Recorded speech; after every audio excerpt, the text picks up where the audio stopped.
Good morning, everyone. Thanks for having me. This is my favorite topic, so I can talk for ages, but so keep me on time, please. First of all, I do have to reveal a little secret. So right now we still have some diesel equipment running around at Borden. So the haul trucks, we're looking to swap those out for electric alternatives. Right now they're still diesel, so just a little caveat. But all electric sounds just a lot sexier, so. On that note, I'll put my glasses on. So similar to the first day, Newmont Gold Corp is one of the larger gold mining companies in the world. We operate in North, South America, Central America, Africa, Australia, and that's it. And we're one of the few mining companies on the S&P 500, so we're quite proud of that. So it's a global presence. My area of responsibility is U.S., Canada, Mexico.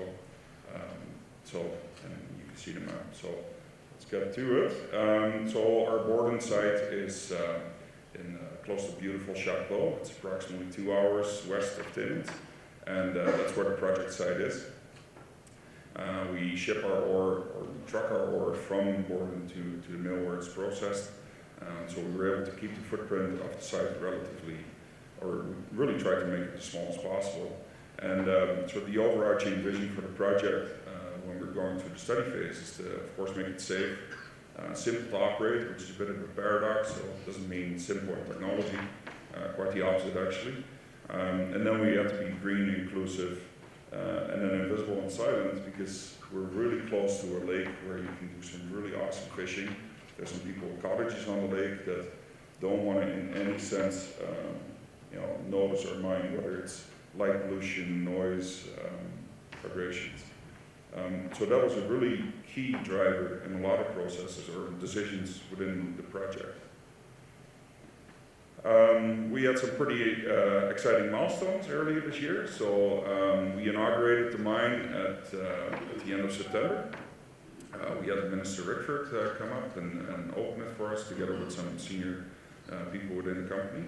And shortly after, on October 1st, we declared commercial production. So we're making money, which is great.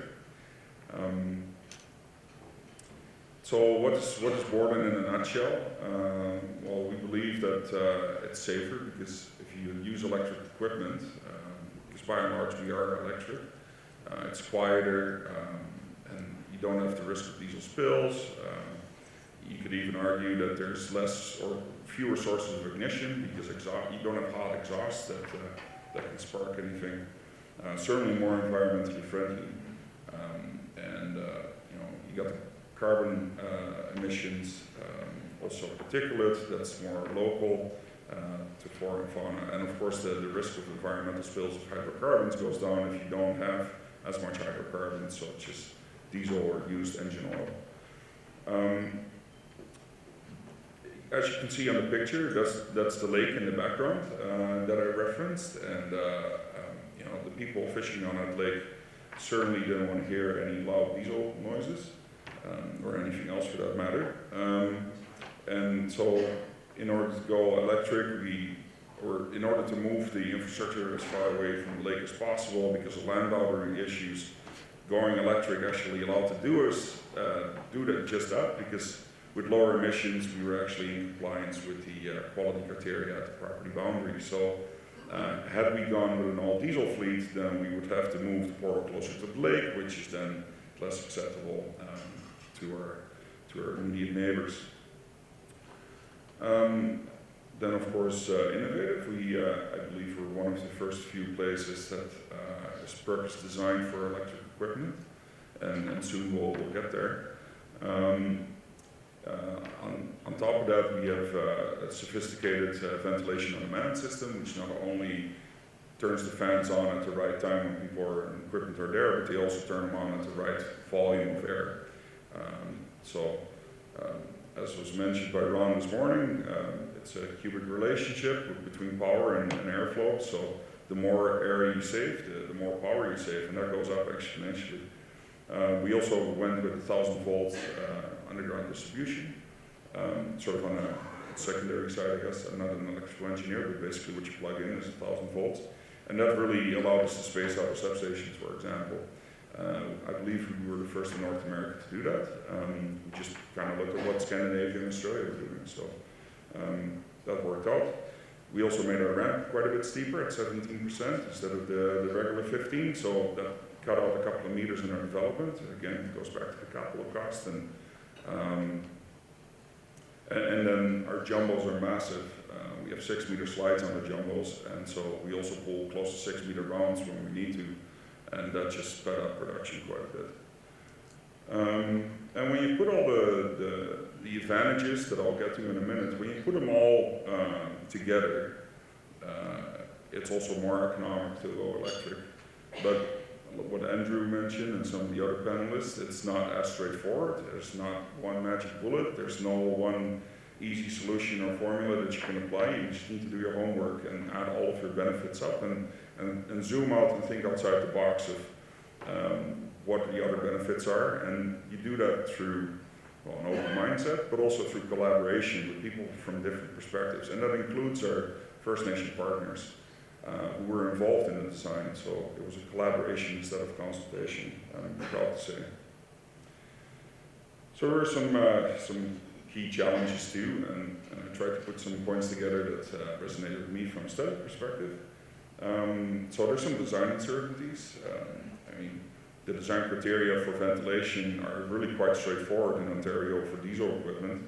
Maybe the design itself is not straightforward, but at least the criteria are clear. You need to have 60 liters of, 0.06 cubic meters per second per installed kilowatt of installed diesel power. With electric equipment, you basically need to ventilate to atmospheric conditions. And the only other line that I could find in the Green Book is that you need to have a risk assessment and that you have to ventilate, but there's no quantum against that when you're charging the battery. Then the electrical infrastructure, we kind of knew that we had to put in more plugs, have more places where people can plug in their equipment. We also knew that if we put in more VFDs for pumps and fans and make them energy efficient, that could create some power quality issues with harmonics. But we didn't quite know how much, and again, I'm not an electrical engineer. From what I understood, you kind of have to field fit as you go through it. So we knew that we had to use harmonic filters, but how much and what type and how to program those, that we kind of had to field fit that. So those were sort of the engineering challenges. In terms of our electrical consumption, there were no real benchmarks that we could use.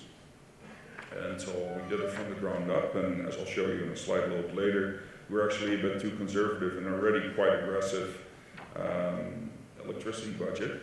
And our electricity consumption is well below what we expected. So that's the good news. Certainly, new technology, what Andrew alluded to as well, when you're first, let's say, with a lot of the ancillary equipment, there are always some issues that you have to work through, and you do that through collaboration with your OEM. And so, for example, it could be chargers that don't like harmonics, so you gotta kind of sort out what that is. Is the right charger? Do you need to maybe tweak the charger a little bit? Does that work well with the harmonic filtering that you have? So those type of things we kind of had to work through. What helped us in a lot of ways is that we wanted to start the ramp right away from day one with the electric equipment. And to mitigate some of the risk of the initial sort of oh shoot type moments, we decided to commission some of the equipment ahead of time at our neighboring oil palm mine. So that helped out quite a bit. But of course, doing that takes resources, it takes time to plan that all out, but it was well worth it. And then I'll mention too that the risk that we took with being a first mover in some respects was greatly offset by funding that we received from the government, which we're very grateful for, and we're happy to work with them. But that certainly helps with to be clear, we didn't necessarily have full confirmation of the funding when we took the decision to go electric, but it certainly helped. The other things, of course, batteries typically don't like cold winter temperatures, so you need to, especially when you're just starting up, we had to get some extra domes in to heat them, to make sure that we could park equipment where it was relatively warm. So that was a bit of a juggling act at first. Right now that we're established underground, it's no longer a real issue. But that was a bit of a problem. And what did I miss here? Some of you may have heard that we had a fire of a battery that was in May this year. It was a real blessing in disguise because we learned a lot from it. No one got hurt. What had happened in a nutshell is that there was a battery, let's say on a Monday, I don't remember if it was a Monday or Tuesday, but early in the week it was identified that a battery had started to feel a little bit unhappy. It was shut down. The technicians were doing some troubleshooting. It was determined that the unit had to come to surface. So the machine came to surface, removed the battery from the machine, put a new one in, and the machine went back to work. So that was the good news. There was some more troubleshooting that was done on the machine, or on the battery, sorry, and it was determined that it had to be shipped to the manufacturer for further diagnosis and possibly repairs.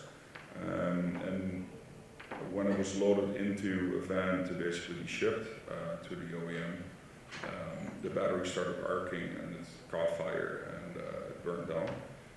So from our perspective, this is a real freebie to appreciate the risk that comes along with batteries. It's a source of energy, so there's an inherent risk associated with it.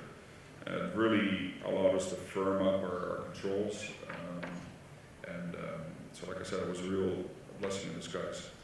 McLean, in the meantime, has done an awesome job at doing the root cause analysis and coming up with mitigations against it. And one of the key points that I want to point out too is early detection. So right now, if there's if one of the batteries is starting to feel a little queasy, there's a message that's sent out to the OEM. There's an alarm that comes up. The user interface is changed.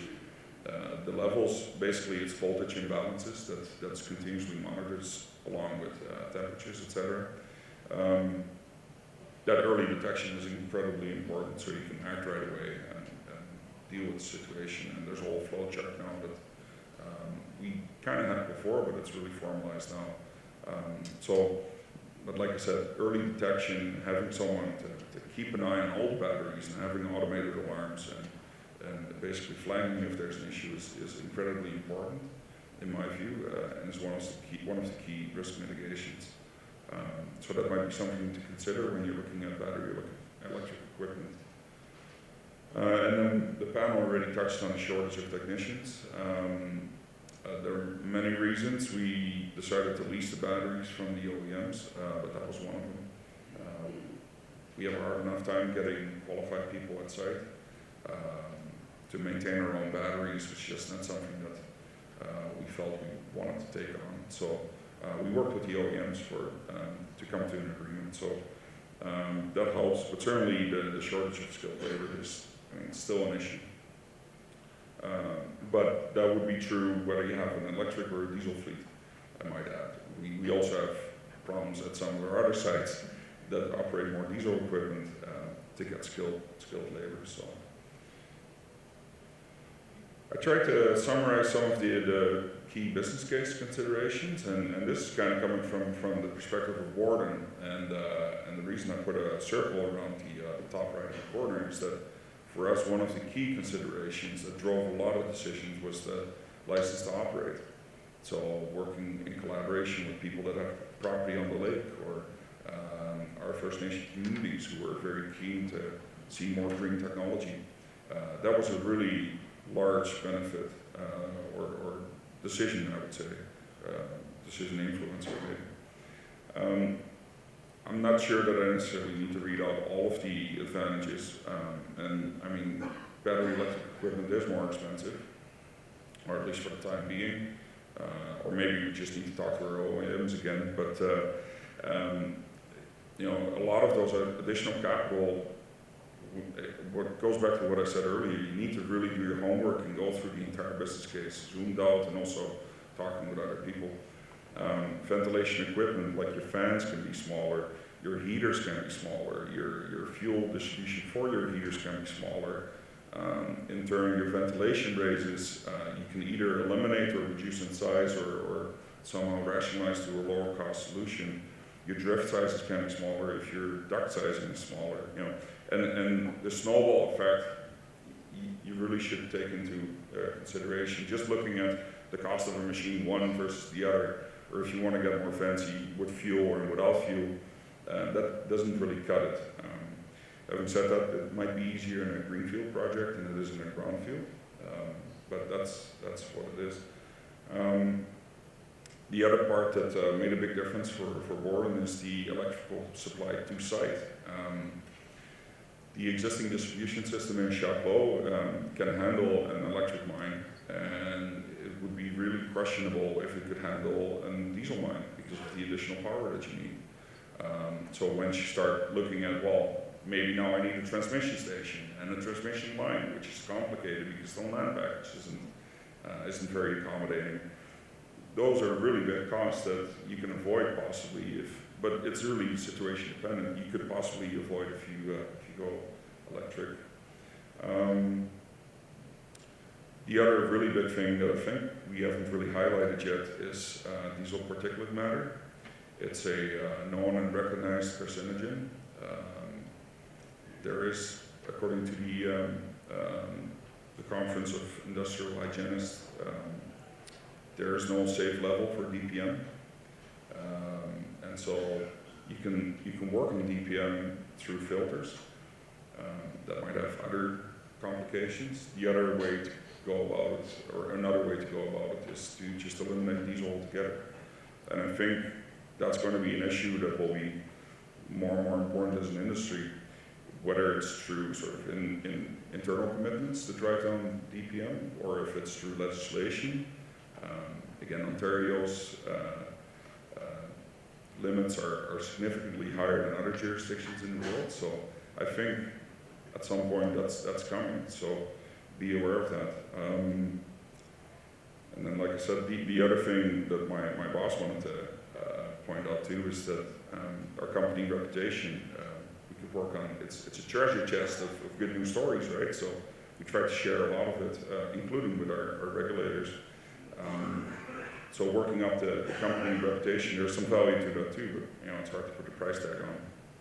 And then permitting, that's always interesting. We did see that some of the permits came through a little bit quicker than what we expected. But it's kind of hard to compare because we didn't permit for a diesel mine in parallel, so it just, it was a benefit. So this is probably way too small to read. So maybe if you're interested, you can download the presentation after. Essentially, this is a survey of people working at Borden about 1.5 years ago on what they thought, or what their opinions were about the going electric. By and large, there's an overwhelming sort of response that the air quality is a lot better. People feel better at night when they go home. For some people, it's a key reason to stay or come to Borden. And in terms of vibrations, the response was maybe a little bit less overwhelming, but there were still quite a few people that saw it as a real benefit. So it was well perceived. So that's all fine and dandy, but you know, of course, we're not interested in building a science museum. I thought that this was interesting. I put the performance of the Eleanor mine that was constructed in 2015 up against Borden's performance, kind of starting with month one in the liner. And as you can see, they're very much on par. It's tough to compare project to project because they're always different. The key point that I want to point out in this slide is that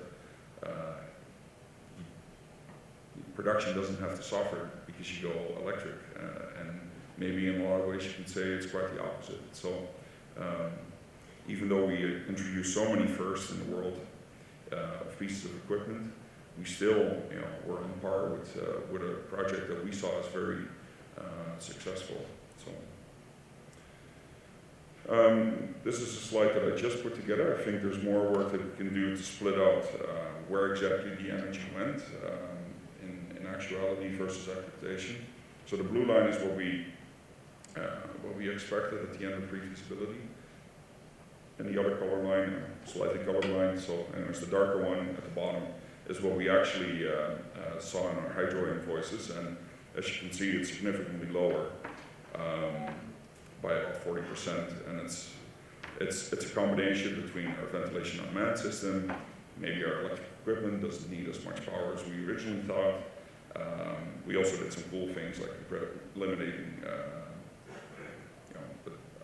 compressed air lines, which was already included in this, but I think we need to do a little more work on our end to kind of understand where exactly those savings came from. But either way, this is a good news story. It cuts in our operating costs significantly. So what's next for Maarten? Well, obviously we need to continue to deliver on our targets and at the right cost that we targeted. So that's first and foremost. We also need to continue or complete the evaluation of the electric truck. We haven't made a decision yet. Looking to do that in the near future. On top of that, we want to continue to monitor any sort of opportunities to decarbonize the road transport between the mine and the mill. And so we did some evaluations of hydrogen battery hybrid trucks in the past, but some of the fuel or the hydrogen supply infrastructure was cost prohibitive. So we'll continue to see what's going on in the industry and see where we could make a goal for it, because that's an important Scope 3 emission for the mine.